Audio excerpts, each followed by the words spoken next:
Hi hello வணக்கம் மக்களே, welcome back to my channel. இன்றைக்கி ரசவதிங்கிற ஒரு சூப்பரான படத்தோட எக்ஸ்ப்ளனேஷன் தான் பார்க்க போகிறோம். டைம் வேஸ்ட் பண்ணாமல் நம்ம சீக்கிரம் கதைக்குள்ளே போகலாம். படத்தோட ஸ்டார்டிங்ஸ்லேயே நம்ம படத்தோட வில்லனை தான் ஃபஸ்ட்டு காட்டுறாங்க. இவர் ஒரு இன்ஸ்பெக்டராக இருக்கார். இவருக்கு மேலதிகாரியாக இருக்க ஒரு எஸ்பி ஃபோன் அடித்து உன்னோட ஒய்ஃப் இருந்தப்போ நீ வீட்டில் தான் இருக்குங்கிற ஆதாரத்தை நான் கண்டுபிடிச்சிட்டேன், இதை மேலிடத்துக்கு சப்மிட் பண்ண போகிறேன், அடுத்து என்ன உனக்கு ஆயுள் தண்டனை தான் அப்படின்னு சொல்ல, சார் அதை சப்மிட் பண்ணாதீங்க, அது என்கிட்ட கொடுத்துருங்க, நம்ம டீல் பேசிக்கலான்னு சொல்ல, அதெல்லாம் கிடையாது, உனக்கு ரெண்டே ஆப்ஷன் தான், ஒன்று அவமானம் தாங்க முடியாமல் நீனே தூக்கு போட்டு இறந்துரு, இல்லைன்னா ஜெயிலுக்கு போயிரு அப்படின்னு சொல்லிட்டு எஸ்பி காலை வச்சிடுறாரு. நாளைக்கு மறக்காமல் ஸ்டேஷன் வந்துடணும் கூப்பிடுறாரு. அடுத்த நாள் வில்லனும் ஸ்டேஷனுக்கு போகிறாரு. அன்னைக்குன்னு பார்த்து ஸ்டேஷனே பரபரப்பாக இருக்குது, ஏதோ ஒரு அசம்பாவிதம் நடந்திருக்குன்னு சொல்லிட்டு ரோந்து பணிக்கு எல்லா ஆஃபீஸர்ஸையும் எஸ்பி அனுப்பிடுறாரு. இப்போ ஒரு கான்ஸ்டபிளும் நம்ம வில்லனும் மட்டும்தான் இருக்காங்க. கான்ஸ்டபிளையும் எனக்கு தலைவலிக்கிற மாதிரி இருக்குது, நீ போய் காஃபி வாங்கிட்டு வாயான்னு சொல்லி அனுப்பி விட்டுறாரு. இப்போ வில்லனும் எஸ்பியும் மட்டும்தான் ஸ்டேஷனில் இருக்காங்க. அதை நான் சொல்ல வேண்டியதெல்லாம் ஃபோன்லேயே சொல்லிட்டேன், ஏன்னா ஆதாரத்தை கண்டிப்பாக சப்மிட் பண்ண போகிறேன், எதாக இருந்தாலும் நீ கோர்ட்டில் பார்த்துக்கோன்னு சொல்லிடுறாரு. வில்லன் கிளம்புறாரு. வில்லன் கிளம்புறத காஃபி ஷாப்பில் இருக்க கான்ஸ்டபிள் பார்த்துட்டாரு. ஸோ நம்ம கிளம்புனதை கான்ஸ்டபிள் பார்த்துட்டாங்கிறத ரெஜிஸ்டர் பண்ணிவிட்டு வில்லன் ஒரு ஓரமாக வண்டியை நிறுத்தி வச்சுட்டு செவ்வரேறி குதிச்சு காம்பவுண்ட்குள்ளே போகிறாரு. எஸ்பியை தவிர தான் ஸ்டேஷனில் யாருமே இல்லையே, இதை விட நல்ல வாய்ப்பு கிடைக்காதுன்னு சொல்லிட்டு அவரோட கன் எடுத்து அவரை ஷூட் பண்ணிவிட்டு கைத்தடம் எதுவுமே அவரோடது பதியாத மாதிரியும், அவர் கர்ச்சிப்பு எடுத்து கண்ணை தொடக்கும் போது தவறுதலாக அவரையே ஷூட் பண்ணிக்கிட்டு தற்கொலை பண்ணிட்டு இறந்த மாதிரி ஒரு செட்டப்பை க்ரியேட் பண்ணிவிட்டு வந்த வழியிலே எஸ்கேப் ஆகிடுறாரு வில்லன்னு. ஸோ நியூஸ் எல்லாத்துலேயுமே அவர் கர்ச்சிப்பு துடைக்கும் போது தெரியாதனமாக கன்று ட்ரிகர் ஆயிடுச்சுன்னு சொல்லி தான் போட்டிருக்காங்க. வில்லனை விட்டுட்டு அப்படியே ஹீரோ கிட்ட வரும். ஹீரோ வந்து ஒரு சித்தா டாக்டராக தான் இருக்கார். இதுக்கு முன்னாடி வேறு ஊரில் இருந்தவர் இப்போ தான் இந்த ஊருக்கு வராரு. இங்கே ஒரு கிளினிக் வச்சு நடத்திக்கிட்டு இருக்காரு. நம்ம ஹீரோ அவரோட தொழிலையும் நல்லா சுத்தமான ஆள், அதே மாதிரி நம்மளை சுற்றி இருக்க இடமும் சுத்தமாக இருக்கணும்னு நினைக்கிறவர். கிளினிக்கில் வேலையை முடிச்சுட்டு வீட்டுக்கு கிளம்பிகிட்டு இருக்கப்போ பார்த்தா ரோட்டு சைடில் பசங்கள்லாம் தண்ணி அடிச்சுட்டு பாட்டிலை உடச்சி போட்டிருப்பாங்க. இது யார் காலையாவது குத்திருமேன்னு சொல்லிட்டு அவர் இறங்கி பொறுக்கிட்டு இருக்காரு. அப்போ அந்த வழியாக ஒரு பஸ்ஸு அந்த இடத்துல நிற்கிது. ஒரு வேளை அது ஸ்டாப்பிங்காக என்னான்னு தெரில. நம்ம ஹீரோக்கு நேராக இருக்க ஜன்னல் சீட்டில் நம்ம ஹீரோயின் அழுதுகிட்டு இருக்கிறத ஹீரோ பார்க்குறாரு. இவங்க ரெண்டு பேருக்கும் ஒருத்தர் தெரியாது. இருந்தாலும் இந்த பொண்ணு அழுகிறத பார்த்து நம்ம ஹீரோ அழாதீங்கன்னு சொல்லிட்டு சைகையிலே சொல்கிறாரு. அது மட்டும் இல்லாமல் ஹீரோ கையில் இருக்க டேட்டுவையும் ஹீரோயின் பார்க்குறாங்க. திரும்ப அவங்க கைக்கு பார்த்தா அதே டிசைனை இவங்களும் டேட்டு பண்ணி வச்சுருக்காங்க. என்னடா இது கோயின்சிடென்ட்னு நினச்சிட்டு ஹீரோயினும் பஸ்ஸில் போக வேண்டிய இடத்துக்கு போகிறாங்க. அதே மாதிரி ஹீரோவும் அவரோட கிளினிக்கு வந்து சேர்ந்துடுறாரு. இப்போ பார்த்தா ஹீரோவோட கிளினிக்கு ஒருத்தர் வந்திருக்காரு. ஐயா, என் பொண்ணுக்கு ரொம்ப நாளாக உடம்பு சரியில்லை, யாரோ நிற்கிறாங்க, பேசுகிறாங்க, நடக்கிறானே சொல்லிகிட்டு இருக்கா. நாங்கள் ஒரு மனநல மருத்துவத்தில் ரொம்ப நாளாக ட்ரீட்மெண்ட் எடுத்துக்கிட்டு இருக்கோம், இருந்தாலும் அவளுக்கு சரியாகலை, ரொம்ப வயிற்று வலிக்குதுன்னு சொல்கிறா. ஃபோன் அடித்தாலும் மேடம் ஃபோன் எடுக்க மாட்டுறாங்க, அதனால் நீங்கள் கொஞ்சம் வந்து பாருங்கன்னு சொல்ல, ஐயோ இல்லைங்க, இன்னொரு டாக்டர்கிட்ட நீங்கள் ட்ரீட்மெண்ட் பண்ணிகிட்டு இருக்கப்ப நான் கூட இடையில போய் பார்க்கக்கூடாது, அது ரொம்ப தப்பு, நீங்கள் அவங்களுக்கு மறுபடியும் ட்ரை பண்ணுங்கன்னு சொல்ல, அவரும் சேர்ந்து கிளம்பிடுறாரு. நாங்கள் எவ்வளோ தடவை ட்ரை பண்ணிட்டோம் தம்பி, எடுக்க மாட்டுறாங்க, கொஞ்சம் வந்து உதவி பண்ணுங்கன்னு சொல்ல ஹீரோவும் சேர்ந்து போய் அந்த பொண்ணுக்கு ஹெல்ப் பண்ணுறாரு. ஹீரோ என்ன மருந்து கொடுத்தாருன்னு தெரில, அந்த பொண்ணுக்கு குணமாயிருச்சுங்க. அப்படியே சீனை கட் பண்ணால் வில்லன் நம்ம ஹீரோ இருக்க ஊருக்கு தான் ட்ரான்ஸ்ஃபர் ஆகிட்டு வந்திருக்காரு. இதெல்லாம் ஒரு பக்கம் இருக்க, ஒரு மனநல மருத்துவர் ஊர்லேயே இல்லைன்னு சொல்லி கேள்விப்பட்டோம் இல்லையா, அவங்க மறுபடியும் ஊருக்கு வந்துட்டு அவங்களோட பேஷண்ட்டுக்கு நம்ம ஹீரோ ட்ரீட்மெண்ட் பண்ணி உடனே குணமாயிருச்சுங்கிற விஷயத்தை கேள்விப்பட்டு ஹீரோவுக்கு ஃபோன் அடிக்கிறாங்க.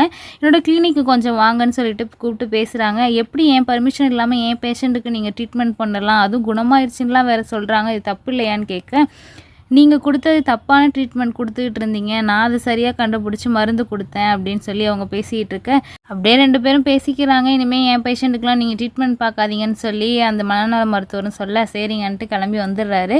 ஹீரோ வர நேரத்தில் கரெக்டாக இன்ஸ்பெக்டர் அந்த டாக்டரை பார்க்குறதுக்காக போகிறாரு. இன்ஸ்பெக்டருக்கு மனநல நோயா என்னான்னு தெரிலங்க. இந்த டிஸ்கிரிப்ஷனில் இருக்க மருந்தெல்லாம் எங்கே டாக்டர் கிடைக்கும்னு சொல்லி கேட்டுக்கிறாங்க. பத்தாவதுக்கு இந்த டாக்டரை பார்த்துட்டு வில்லன் ஃபேஸ்லேயே ஒரு ரியாக்ஷனை கொடுக்குறாரு. என்னன்னு தெரில, இவருக்கு உண்மையிலே மனநலம் பாதிக்கப்பட்டிருக்கா இல்லை சைக்கோவா என்னன்னு தெரில. ஸோ அப்படியே சீனை கட் பண்ணி இப்போ ஹீரோவை பார்க்கலாம். ஹீரோ ரெஸ்டாரண்ட்டுக்கு சாப்பிட வராரு. அந்த ரெஸ்டாரண்ட்டில் தான் மேனேஜராக நம்ம ஹீரோயின் இருக்காங்க. ஹீரோயினை பார்த்த உடனே ஹீரோவுக்கு பிடிச்சிருது. மட்டும் இல்லாமல் ஹீரோயினும் ஐடென்டிஃபை பண்ணிடுறாங்க. அன்றைக்கி நம்ம பஸ்ஸில் அழுதுகிட்டு இருக்கப்ப அழாதீங்கன்னு சொன்ன நபர் இவர் தான் சொல்லிட்டு, ஏன்னா அவர் கையில் இருக்க அந்த டேட்டுவை பார்த்துடுறாங்க. ஹீரோ பார்சல் வாங்கிட்டு போகிறப்ப அதே ரெஸ்டாரண்ட்டுக்கு நம்ம வில்லனும் வராரு. ஹீரோ ஒரு மாதிரியாவே பார்க்குறாரு, ஆனால் ஃபேஸை ஃபுல்லாக பார்க்கல.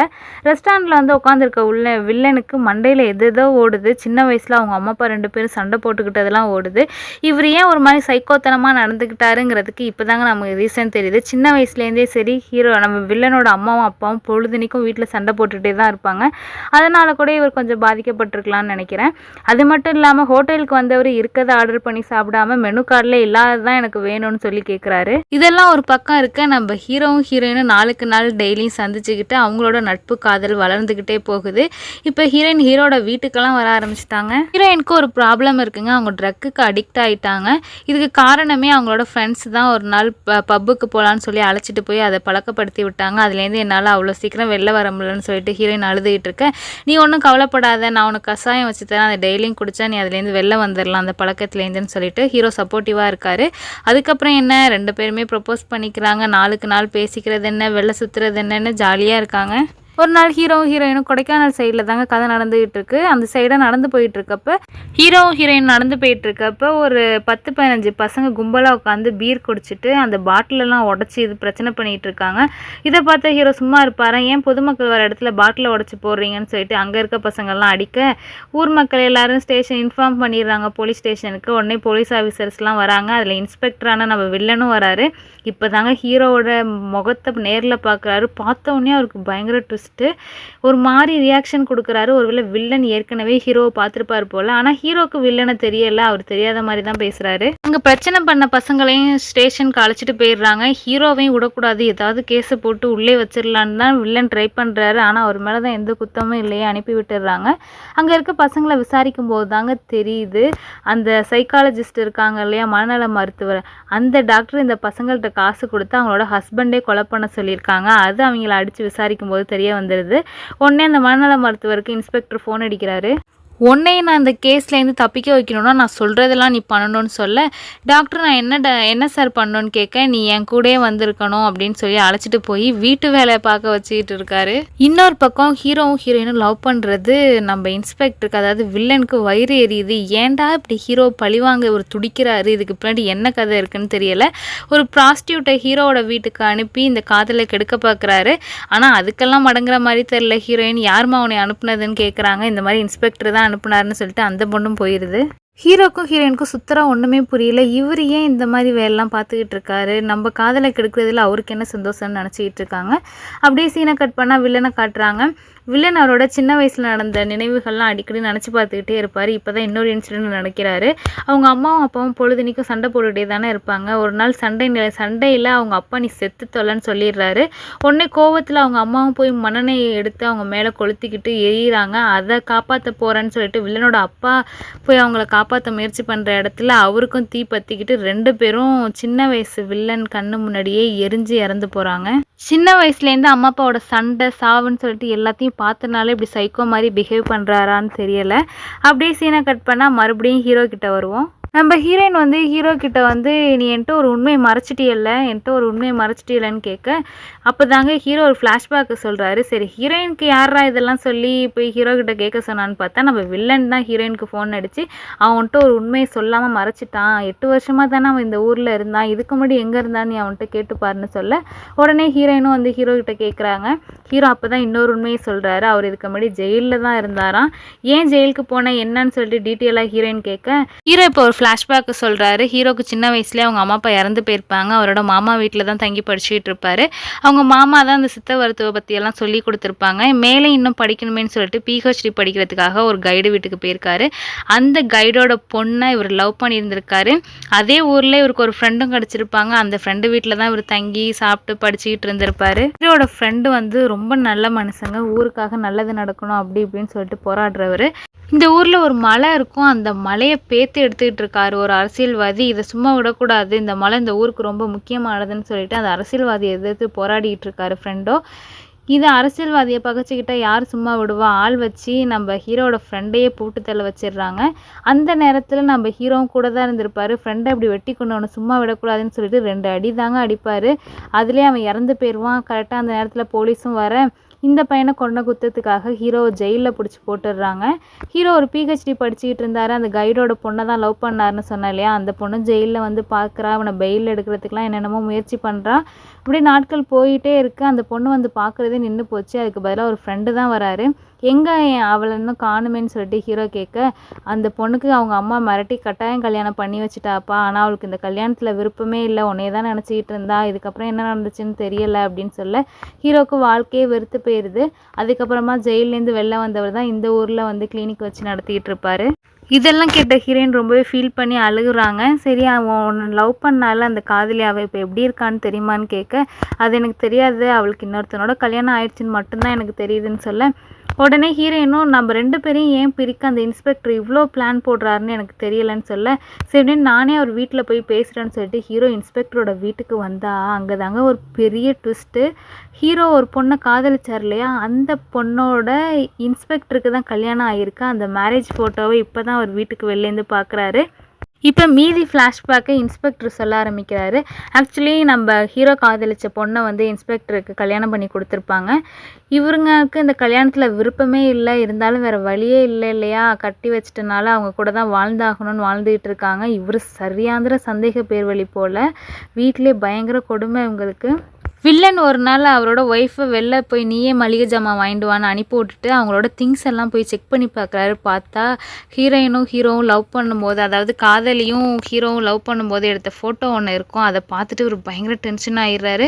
உடனே வில்லன் அவரோட ஒய்ஃபோட அம்மா அப்பாவெல்லாம் வர வச்சு, என்னை ஏமாற்றி கல்யாணம் பண்ணி வச்சிட்டிங்கல்ல, இன்னொருத்தனை காதலிச்ச பொண்ணையாக எனக்கு கல்யாணம் பண்ணி கொடுத்துருக்கீங்க, நீங்கள் பண்ண தப்புக்கு இனிமேல் இந்த வீட்டுக்கே வரக்கூடாதுன்னு சொல்லி கண்டித்து அனுப்பி விட்டுடுறாரு.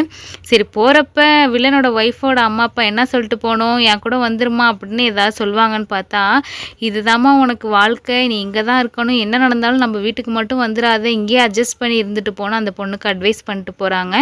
அந்த பொண்ணும் தேமி அழுவுறா, என்னடா இப்படி மாட்டிக்கிட்டோமேன்னு சொல்லிட்டு. இவனும் சரியாந்திர சந்தேக பேர் வழி, இப்போ வேற ஒரு ஃபோட்டோ வேற கிடச்சிருச்சா, அவங்க கூட நீ எங்கெங்கே போன, லவ் பண்ணும்போது என்னென்ன பண்ணேன்னு சொல்லிட்டு டெய்லியும் டார்ச்சர் தான் நம்ம வில்லனு. இந்த டார்ச்சர்லாம் தாங்க முடியாமல் வில்லனோட ஒய்ஃப் நான் சிவனே எங்கள் அப்பா வீட்டுக்கே கிளம்புறேன்னு சொல்லிட்டு கிளம்ப பார்த்தா, அதுக்கும் வில்லன் விடமாட்டான். நீ உங்கள் அப்பா வீட்டுக்கு போனீங்கன்னா என்னையே தான் எல்லாம் கேவலமாக நினைப்பாங்க, கல்யாணம் ஆகி 3 மாதம் கூட இல்லை, அதுக்குள்ளே பொண்டாட்டி போயிட்டான்னு சொல்லிட்டு நீ என்ன ஆனாலும் கிடையாது, இங்கே தான் கிடக்கணும், சாவுறதுனா கூட இங்கேயே செத்துப்போன்னு சொல்ல, உன் கூட வாழ்கிறதுக்கு சாவுறதே மேல்னு சொல்லிட்டு போய் தூக்கு போட்டுக்க போகிறப்ப அப்போ கூட பாருங்கள் இந்த வில்லன், நான் டியூட்டிக்கு போகணும், என் ஷூக்கு பாலிஷ் போட்டு வச்சுட்டு போய் செத்து போடின்னு சொல்கிறாரு. நம்ம வில்லனோட ஒய்ஃபு தூக்கு போட்டு சாகுறப்ப கூட வில்லனை கண்ணா பின்னான்னு திட்டிட்டு தாங்க தூக்கில் சாகுறாங்க. அவங்க துடிச்சு சாகுறத ஒரு கண்ணை மூடாமல் பார்க்குறாரு. இவர் நினச்சிருந்தா காப்பாற்றி இருந்திருக்கலாம், சாகட்டும்னு விட்டுட்டாரு. அதுக்கப்புறம் இந்த ஊருக்கு டிரான்ஸ்ஃபர் ஆகி வந்தவர் இப்போ மறுபடியும் ஹீரோவை பார்த்துருப்பாரு. மறுபடியும் ஹீரோ இன்னொரு பொண்ணை லவ் பண்ணுறதை பார்த்துட்டு நம்ம வாழ்க்கையை நாசம் பண்ணவன் இப்போ இன்னொரு பொண்ணோட சந்தோஷமாக இருக்கானேன்னு சொல்லிட்டு தான் அவங்க காதலை கெடுக்க பார்த்துருப்பாரு. ஸோ ஹீரோ எவ்வளோ பேசி பார்த்தோம், வில்லன் சரிப்பட்டு வரல, நான் உன்னை கொல்லாமல் விட மாட்டேன், உன் வாழ்க்கை நல்லா இருக்கக்கூடாதுன்னு சொல்லிட்டு நம்ம ஹீரோ கூட சண்டைக்கு வர ஹீரோவும் பதிலுக்கு அடிக்கிறாரு. ஹீரோ அடித்த அடியில் தலையில் பயங்கரமாக அடிபட்டு வில்லன் கோமாக்கே போயிடுறாரு. மற்ற போலீஸ் ஆஃபீஸர்ஸ்லாம் நம்ம ஹீரோ பாவம் நல்லவன், இவர் தான் சைக்கோ, நம்ம ஹீரோக்கு ஹெல்ப் பண்ணலான்னு சொல்லிட்டு உங்கள் மேலே எந்த கேஸும் இல்லாமல் நாங்கள் பார்த்துக்குறோம், நீங்கள் போய் நிம்மதியாக உங்கள் வாழ்க்கையை வாழுங்க தம்பின்னு அனுப்பி விட்டுடுறாங்க. அதுக்கப்புறம் என்ன, ஹீரோவும் ஹீரோயினும் அவங்களோட புது வாழ்க்கையை தொடர்ந்து சந்தோஷமாக வாழ்கிறாங்க. இதோட இந்த படமும் முடியுது. Thank you so much friends.